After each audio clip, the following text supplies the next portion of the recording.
Bienvenidos a todos al Encuentro Anual de Investigación, Innovación y Creación, organizado por el Vicerrectorado de Investigación de la Universidad Pontificia Universidad Católica del Perú. Acá hoy día tenemos a un gran invitado, un amigo muy querido por parte de nuestro laboratorio y personal mío, el profesor Pablo Sinues de la Universidad de Basilea. Pablo, Dios, ¿qué podemos decir de Pablo? Ha desarrollado métodos analíticos para hacer estudios de medicina personalizada.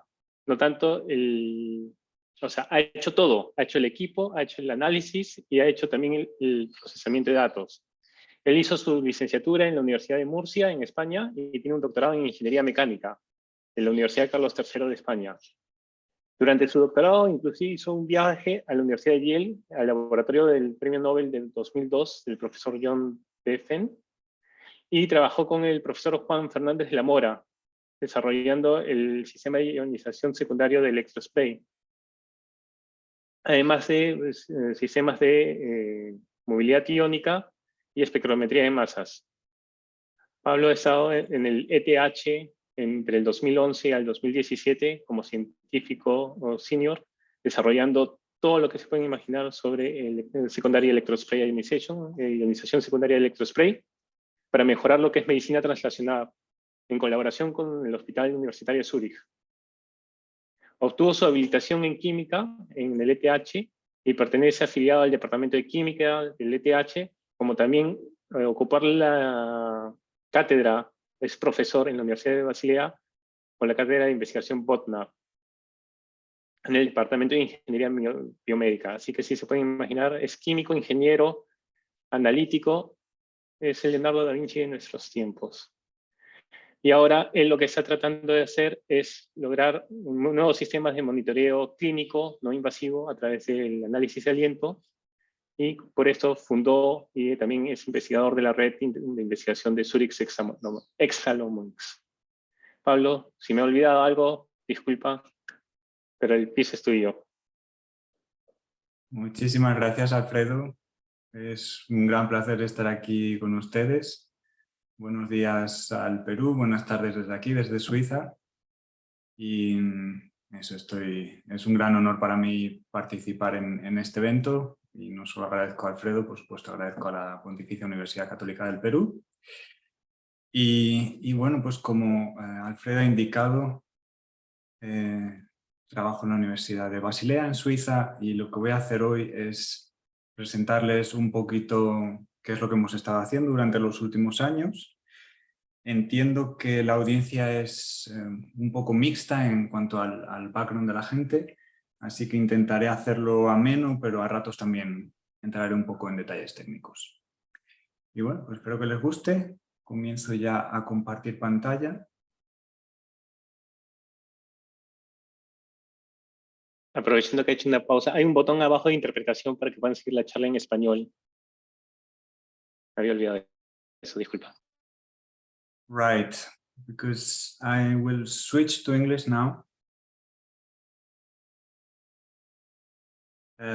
Just in case there's some people who don't master the Spanish. So what you can see here is a beautiful picture of Basel. This is the Rhine River, one of the main rivers in Europe. And what you see over here is, the old building of the University of Basel. So this one, and this is, it's the oldest university in Switzerland. There has been very famous alumni like Bernoulli, for example, and it's a great pleasure to work in this university. Basel is an extremely exciting medtech spot. There are big pharma companies like, for example, Novartis and Roche. So it's a very exciting place to do the kind of research we are doing.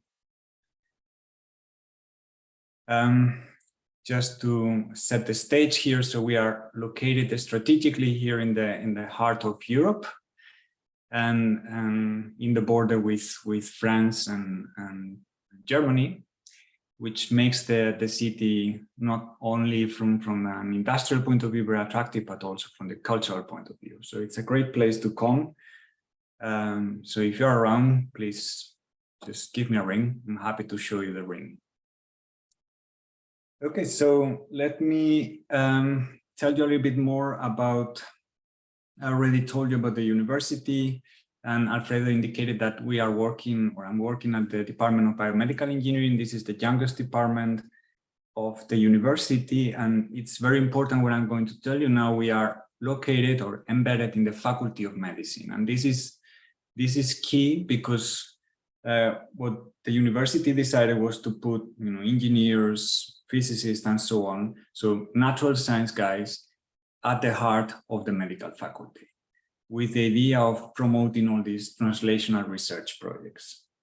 So I'm going to give you an overview of some of the activities going on in my lab, in my department, before we jump directly into my own research activities, just to give you a flavor.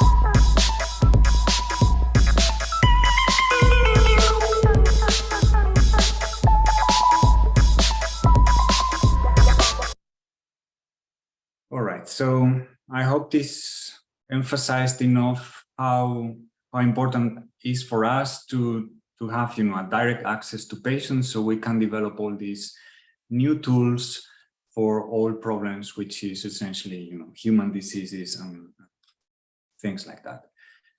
Okay, so speaking of human diseases, this is exactly our core focus in our department, and I'm a very visual person, so I really like this picture where basically what you can see is, how big are the major causes of death in the 20th century. So each of these balloons represent one of these causes, and the bigger the balloon, the bigger the number of deaths. So you can see, for example, we have here non-communicable diseases, we have here infectious diseases, respiratory. Not so long ago, we were suffering a horrible pandemic. And you can see there are many issues here where we can provide a contribution to improve this situation. Of course, there are other things which we cannot do much about it, accidents, things like that.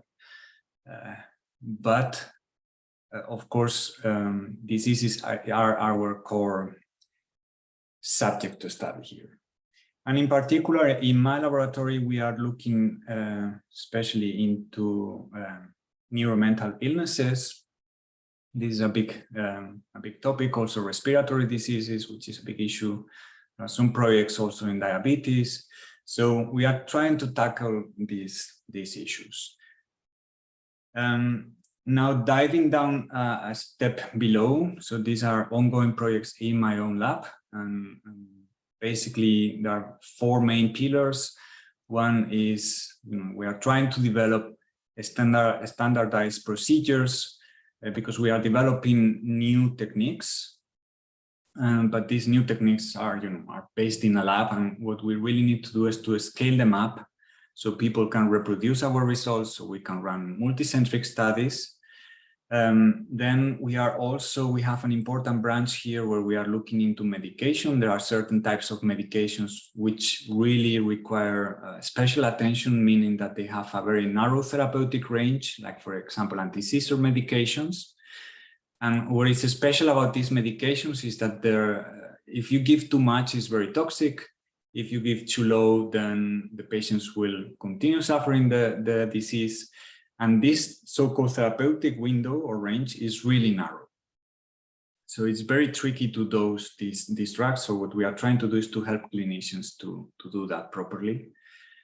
Then we have another big project where we are looking into correlations between air pollution and respiratory diseases. So, by the way, the main activities of my research group are located in the Children's Hospital, in the University Children's Hospital. So pediatric patients are our primary focus.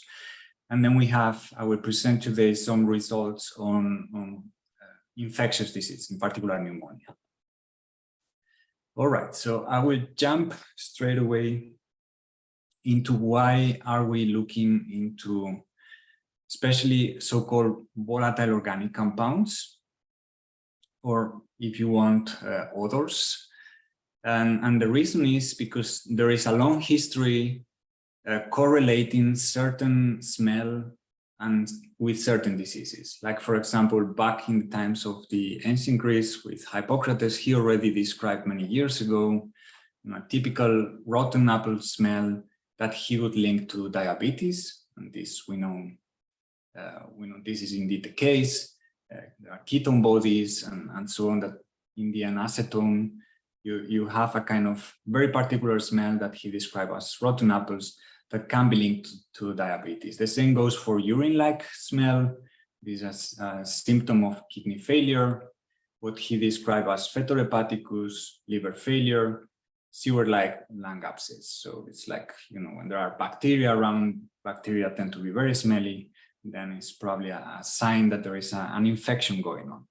So all these volatile organic compounds do really carry some kind of information regarding your health state, but they are rarely exploited in the clinics. I mean, usually you will have a blood test or a urine test, but very rarely you will have, for example, a breath test.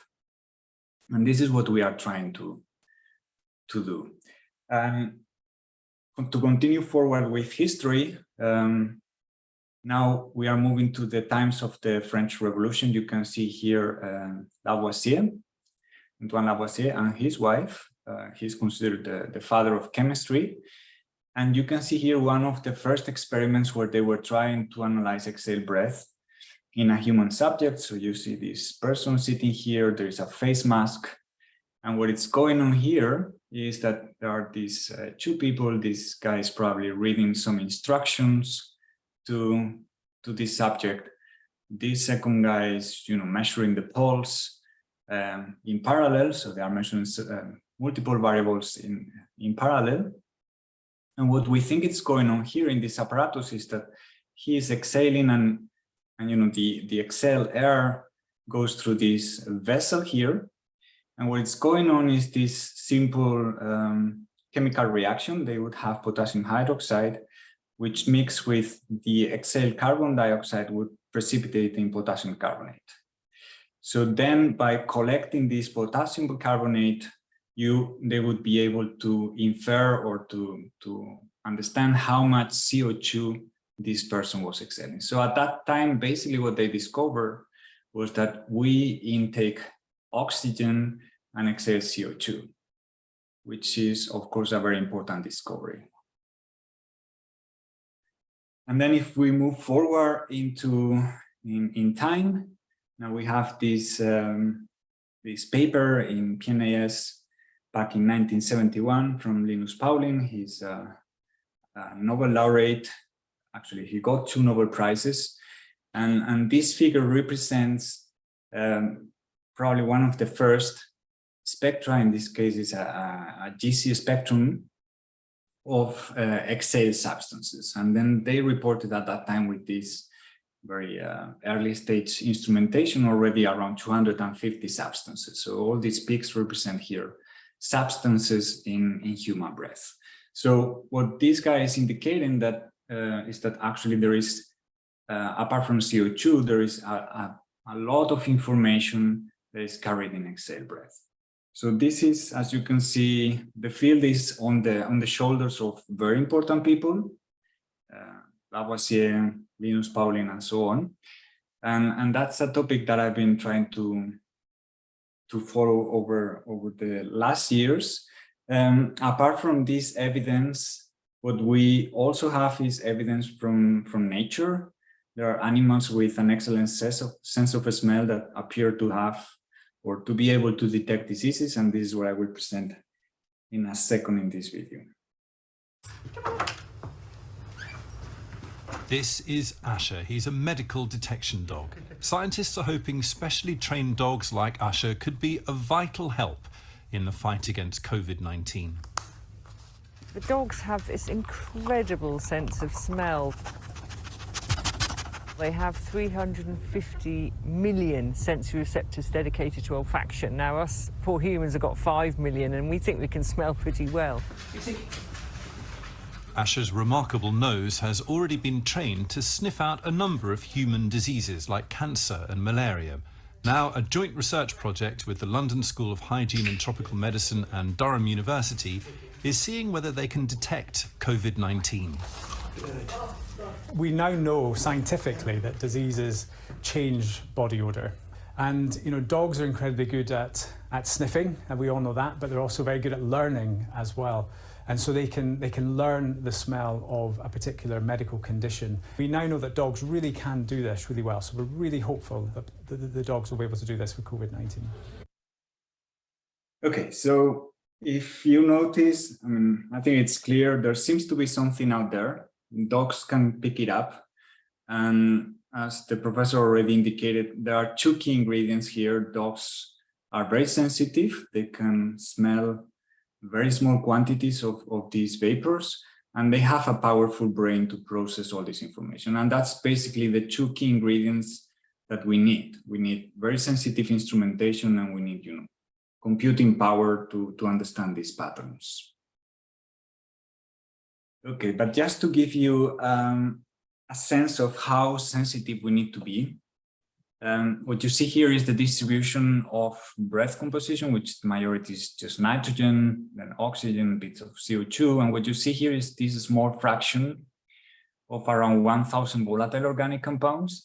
And this is where the key information is located. So this is present at very small concentrations. So there are studies with dogs which suggest that they have sensitivities down to parts per trillion.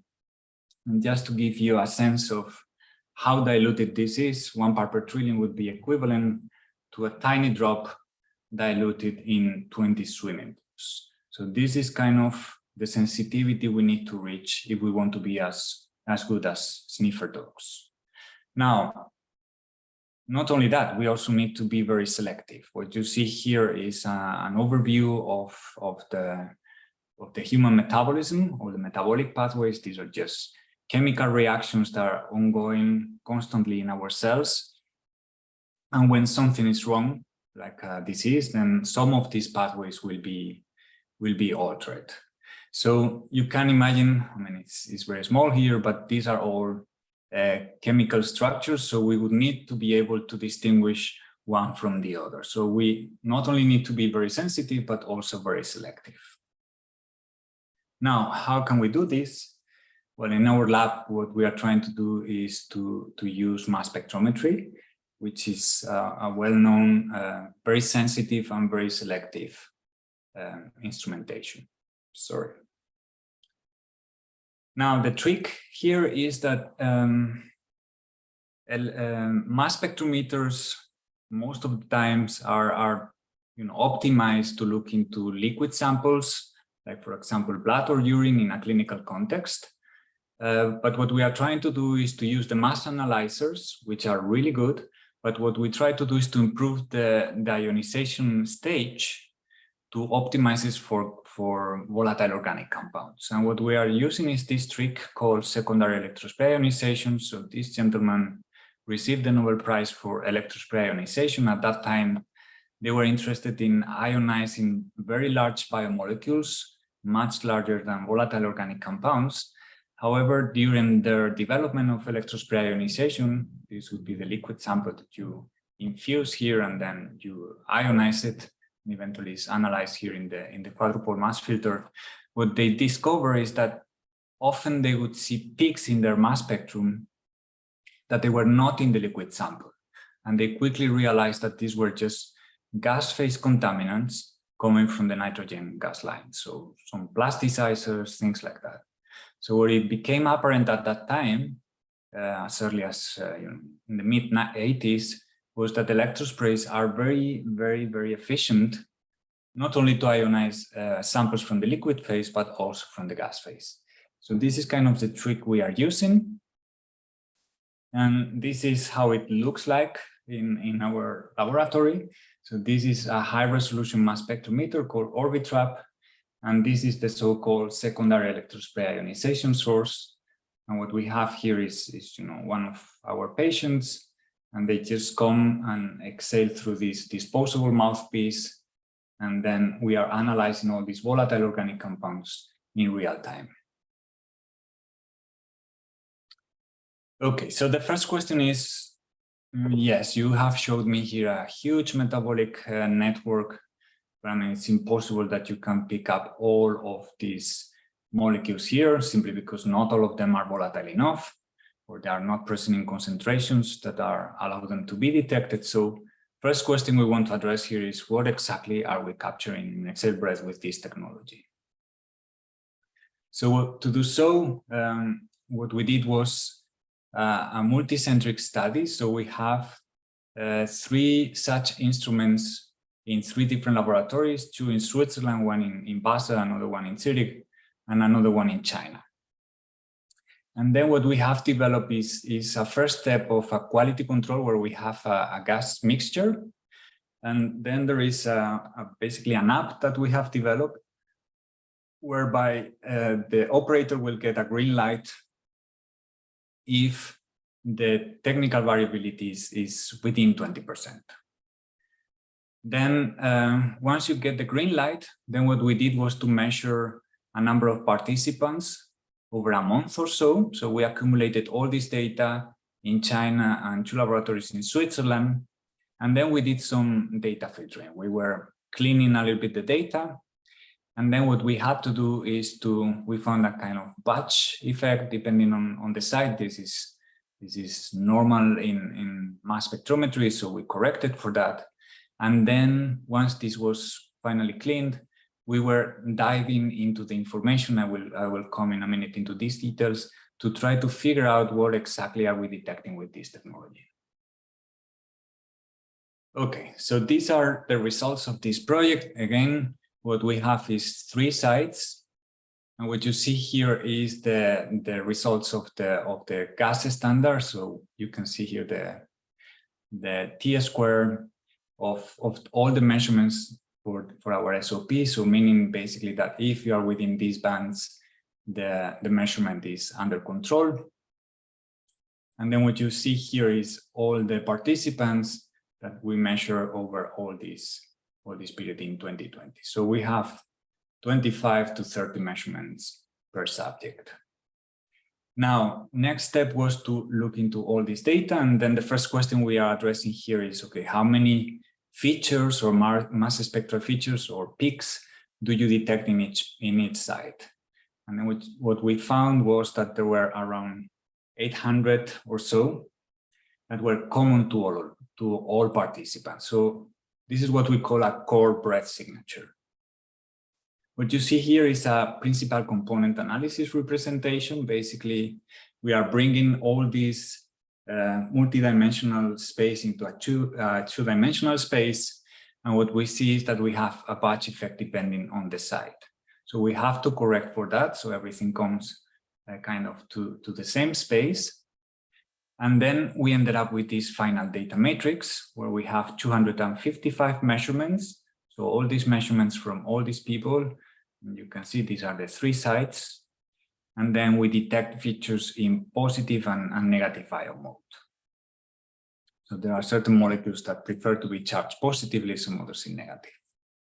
So these are the 846 features. Now, 846 features in mass spectrometry doesn't necessarily mean that these are molecules. This is a word of caution here. And this is exactly what we try to figure out now. So the first strategy to do that is to look at the mass to charge ratio. And what we do is to look at so-called mass differences. And by doing that, what we can do is to create this kind of mapping of the chemical space where you have all these series that they are increasing in the number of carbons in this direction. And then here is an addition of 1 oxygen, and from this group to this group would be the addition of an ammonia. Okay, and because we know, for example, and this is in negative mode, this is positive mode, and because we know, for example, that this was previously characterized as a series of aldehydes, what we can do now is to infer that all the other series are indeed aldehydes. So by doing this, because we know some of them, we can somehow infer what is the chemical structure of all these series just by looking at the mass difference. So for example, these are aldehydes, these are fatty acids, these are amino acids, and then the other strategy is what you see here. What we do is to look now at the correlation of all these families of compounds, and what you see is that indeed those that are chemically close by, they are also connected from a correlation point of view. So for example, here you have this series of small fatty acids. These are long fatty acids. And then you have here some TCA cycle compounds. So naturally you see that compounds closely related from the metabolic point of view, they also cluster together when you compute a correlation. And the same goes here for all these aldehydes or this series of amino acids. So all this makes a lot of sense, and we are starting to uncover what exactly are we detecting with this technology. Now, the other approach is to look into, to query all these databases. This is what we did. And then what we found was that pretty much most of the features that we detect belong to the amino acid metabolism, xenobiotics, and carbohydrate metabolism. And these are represented here by all these dots. And what the color signifies here is the intersubject variability. Remember that we have measured multiple people, and then if it's red, there is a big intersubject variability. And for example, what we found is here, this is the TCA cycle. We could see that there is a small intersubject variability. But pretty much we know now that we are covering this space, whereas this area is pretty much blind for our technology. And this is kind of the same representation in a simplified way. So again, what we see here is, you see by color, you can see the chemical pathway, the pathway group. And what you see is that we found exactly the same, or what you would expect. So this is what we know from biology. Okay, for example, you see here, the TCA cycle is this one here. And you can see how when you compute the correlation, they naturally tend to cluster together. So numerically, we are obtaining exactly the same results that we were expecting from the biological point of view. So you can see how all the colors, similar colors, are clustering together.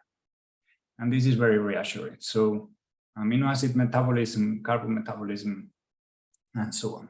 So this is a way in which we are trying to uncover or to move from mass to charge ratio, which is the variable that we are detecting ultimately in our mass spectrometer, into some kind of chemical interpretation. Okay, so now that we understand what we can capture and what we cannot do with this technology, that's also important to know. We can move on to more applied projects.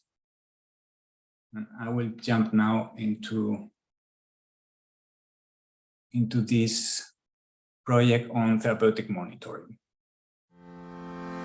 Although drugs can save us, an overdose can harm us, and an underdose can be ineffective. For some drugs, just a small change in dose can be the difference between harmful toxicity and complete ineffectiveness.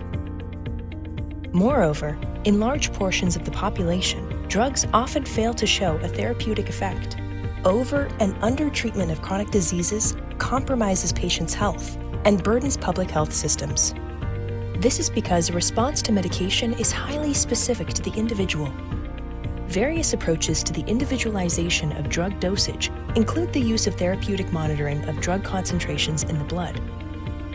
However, these methods can be slow and cumbersome. Even more importantly, there is often a lack of clinical correlation between the efficacy outcomes or side effects with drug concentrations.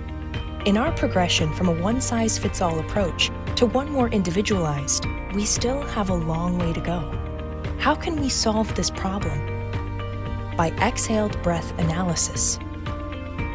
Our breath contains valuable information that can be used to monitor drugs and their associated therapeutic or toxic effects. It provides a new layer of information that, so far, has been completely unexploited. Let's have a look at the composition of breath. The key information is present at extremely low concentrations. Our state-of-the-art mass spectrometric analytical platform is able to capture this information with the same sensitivity and selectivity as a sniffer dog. Breath analysis is non-invasive and therefore patient-friendly. All you do is exhale into a disposable mouthpiece. Machine learning algorithms are then used to process this wealth of information to provide reliable estimations of systemic drug concentrations, along with risk estimates for drug response and side effects. Okay, good.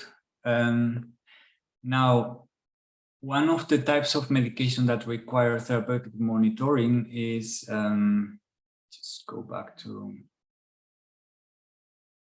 laser pointer, are anti-seizure medications. So we are talking here about epilepsy, which is a complex neurological disorder. And the main issue here is that around 40% of the patients relapse. So, and also the medication has serious side effects. So it's very tricky here to manage the dosage and the therapeutic management of these children. Now, what we did was the following. So the patients come to our hospital for a clinical checkup. And what they do is to sample their blood because they want to know how much is the systemic concentration of the drugs they are taking for epilepsy. And then this sample goes to the clinical chemistry laboratory, and then with some gold standard methods, then a couple of days later, what we will get is the concentration of the drug of the child. Now, what we are trying to do is, or what we did actually, was that the patients were coming, and at the same time, I mean, within 50 minutes or so, we would also have the breath sample of the patients. And this is the typical response that you would get. This is the time scale. So one experiment takes around 4 to 5 minutes, depending on how much the children collaborate. And you can see how the signal intensity goes up when the children are exhaling. So at the first time, usually they don't really understand how it works and so on, although we have here this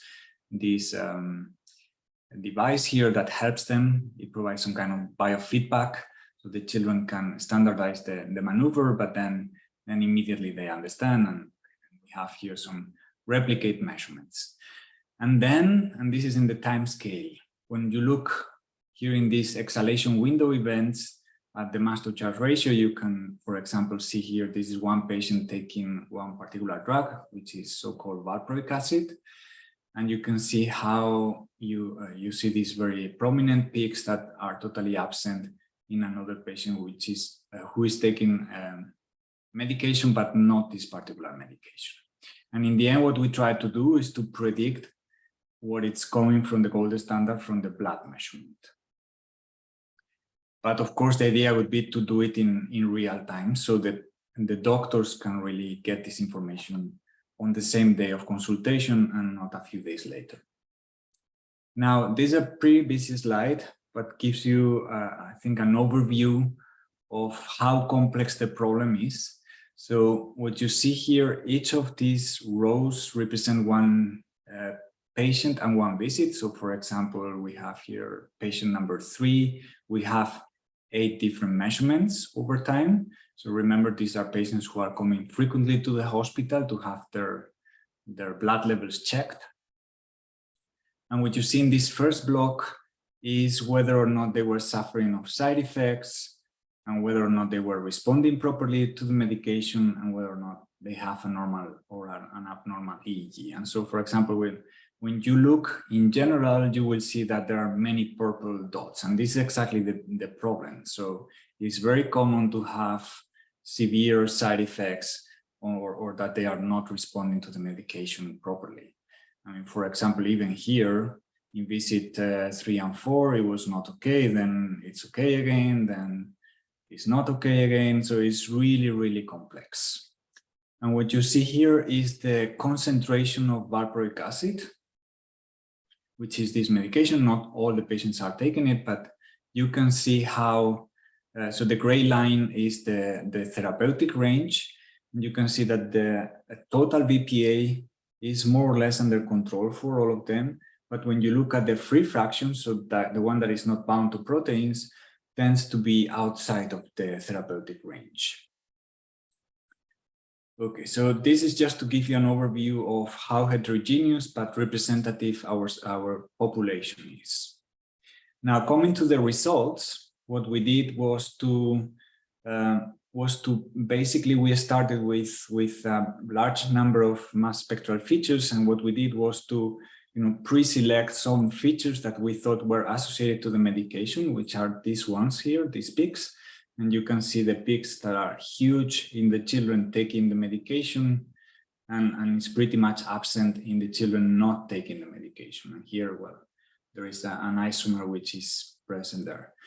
So, but there are clearly peaks associated to the medication.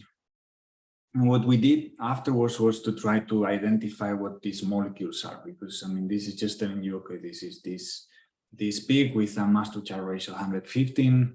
But then what we did was to try to elucidate the structure of these molecules. And we identified that indeed these are metabolites of the drug. And this is the drug itself, by the valproic acid. Now, all this makes a lot of sense. If you look at the metabolism of valproic acid, this is the drug itself. And when you are taking this drug, there are different ways in which your body will metabolize the drug. There is a beta oxidation pathway, there is an omega oxidation pathway, omega-1 oxidation pathway. So what we found were these compounds here, these 3-heptanone and 4-hydroxylactone.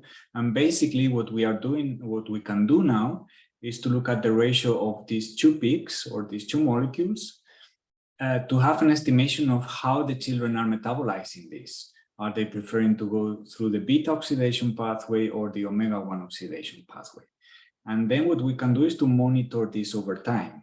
And what you can see is that most of the children are more or less stable, but then you have some other children which are jumping around quite a lot. So, and by the way, this 03 is the patient who was really, really ill during these measurements.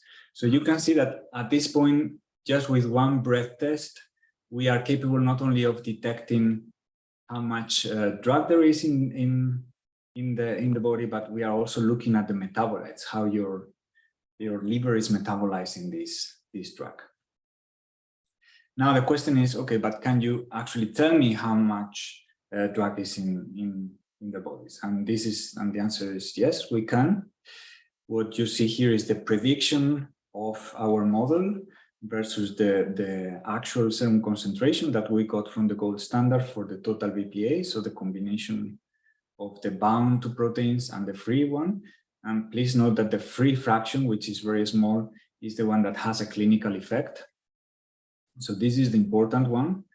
And we were capable of predicting very well the free fraction, which makes sense because it's correlated with what we see in exhale breath.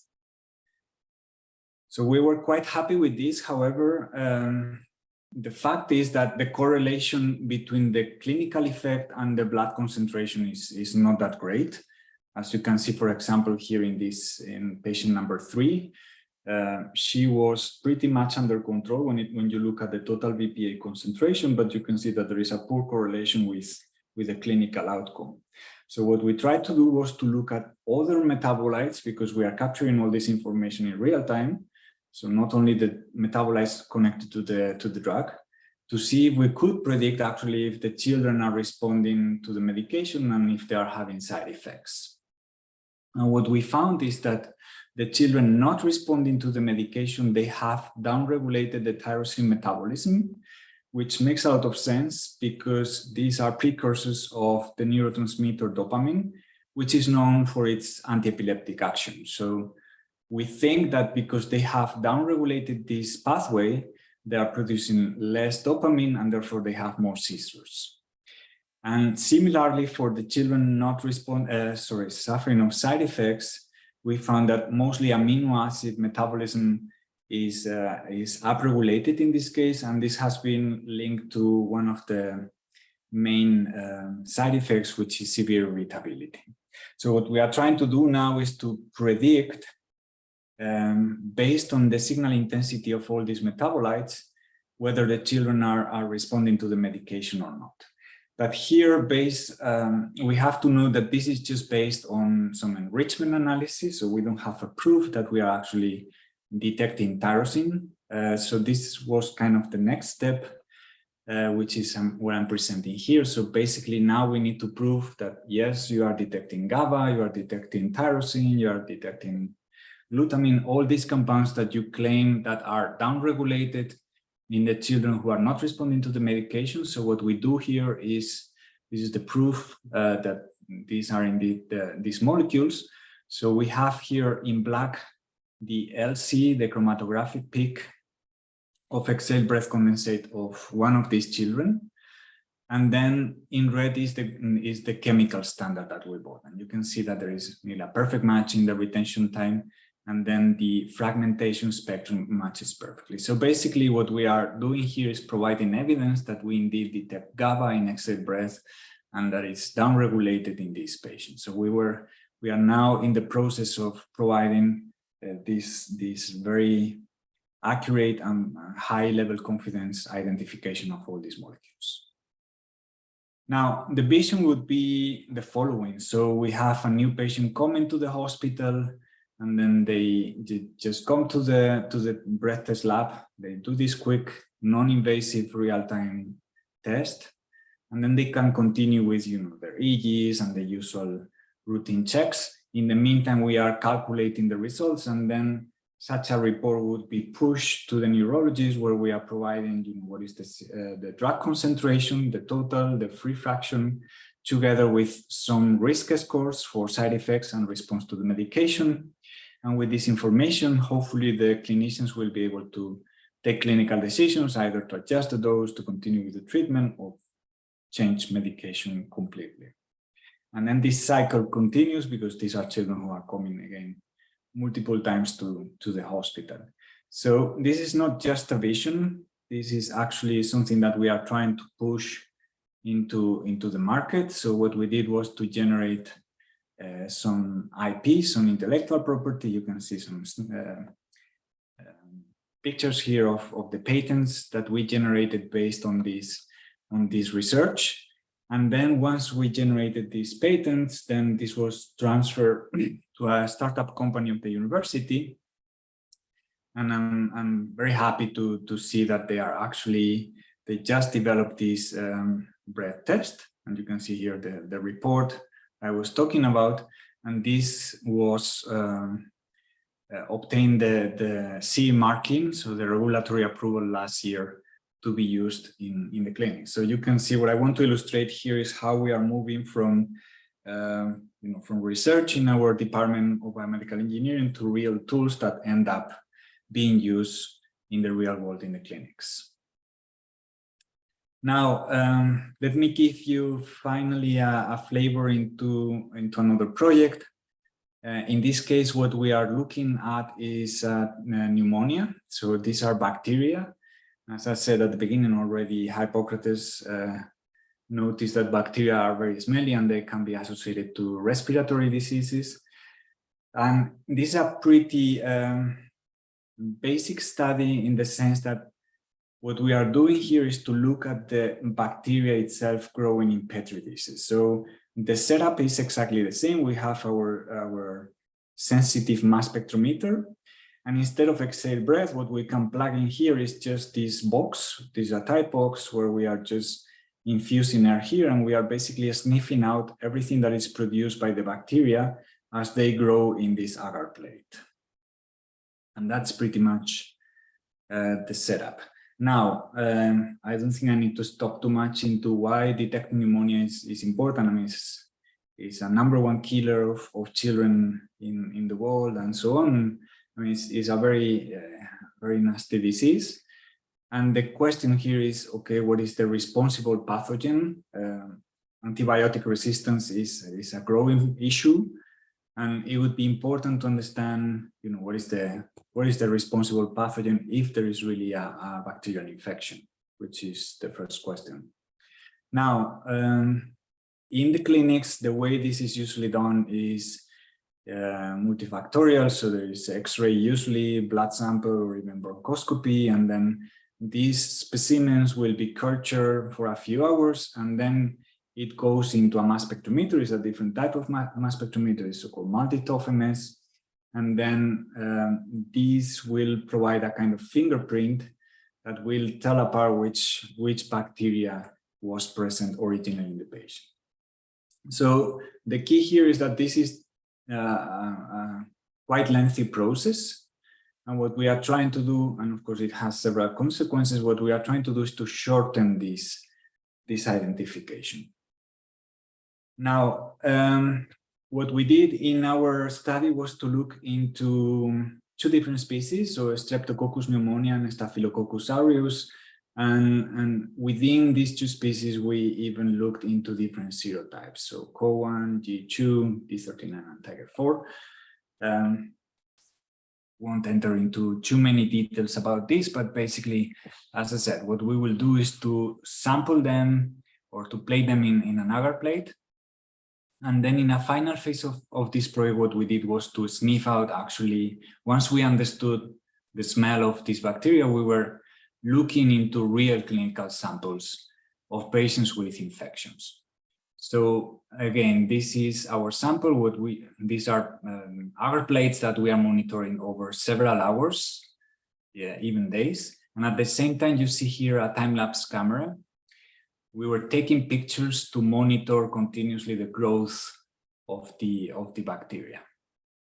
And this is a typical example of what we would detect. So you see here this very sharp peak. And then what we are doing is to monitor over time the intensity of this peak. And you can see here how after a few hours it starts to grow, which is correlated with the growth of the bacteria in the agar plate.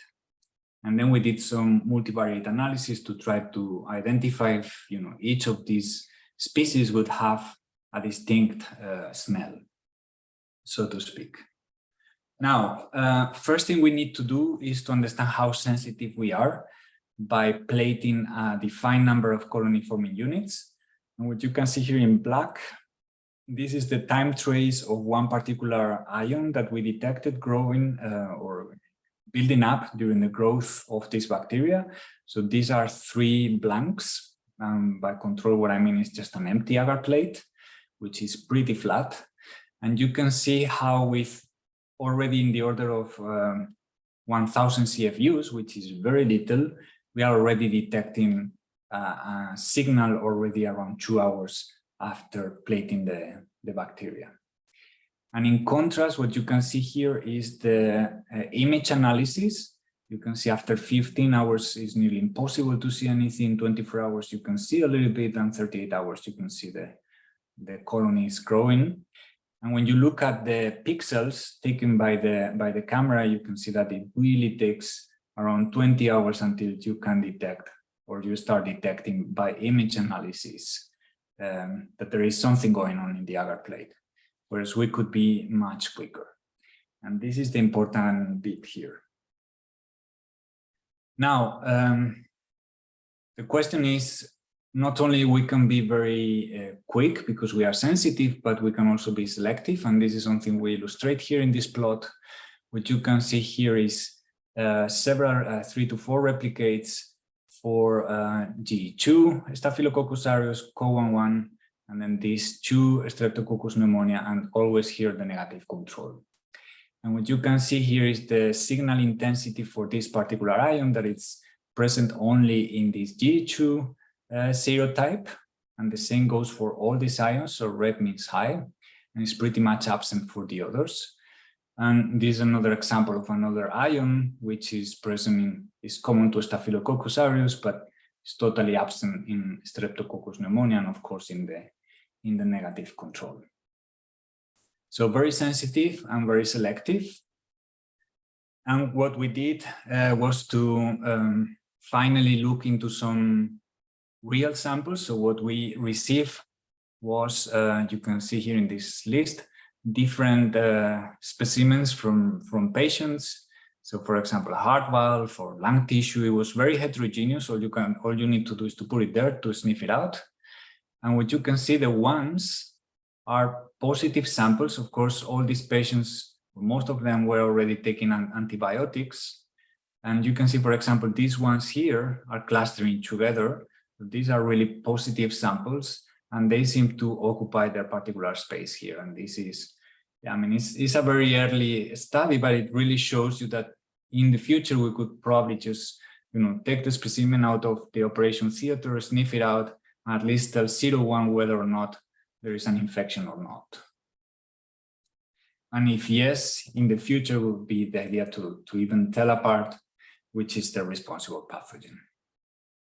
All right, so I hope I gave you, or I convinced you that there is a lot of information in odors and volatile organic compounds. This is what you see beautifully in this picture, where this person is, checking whether or not the melon is ready to be eaten without opening the melon. So meaning that there is non-invasive information that we can retrieve to use in a clinical context. And with this, I would like to thank my team and the sponsors, and of course, the audience for your time. Thank you.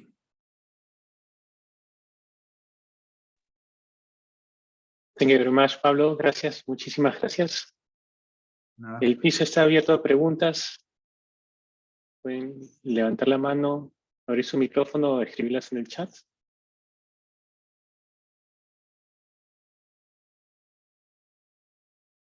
Edwin, por favor.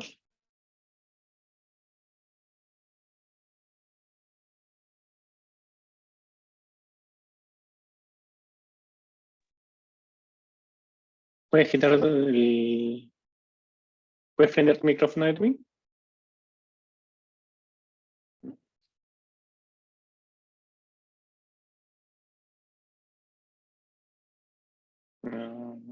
Edwin, Si no, ¿tienes una escribe pregunta? Si no, escribe en el chat. En español o en inglés, lo que prefieran.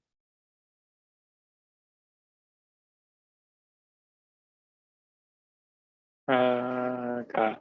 Ada tiene... A ver. Primero, bueno, vamos con Edwin. ¿Qué algoritmo de Machine Learning estás usando para la predicción? Y Ada tiene la pregunta, ¿hay algún trabajo de investigación o proyecto en el campo de la odontología? La primera pregunta sobre los algoritmos, si no recuerdo mal, lo que hacemos es un screening de los más típicos, no hacemos nada particularmente especial. Treebag, o sea, Random Forest, Support Vector Machine, los típicos. Creo que en este caso el que mejor funcionó fue Support Vector Machine, si no recuerdo mal.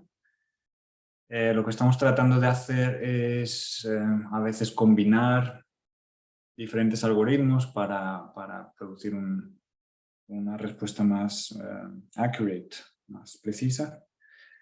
Y esos serían los algoritmos que estamos usando. La segunda pregunta era sobre si estamos utilizando esto en oncología, ¿no? Odontología. Odontología. Odontología hicimos cuando estuve en ETH con Alfredo, que coincidimos allí. Sí que hicimos un pequeño proyecto mirando bacterias que producían gingivitis. Y es un poco parecido al último proyecto que he enseñado con neumonía, pero los patógenos eran distintos, claro.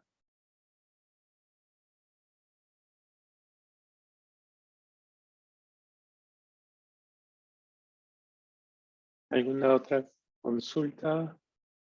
Porque si no, me toca a mí.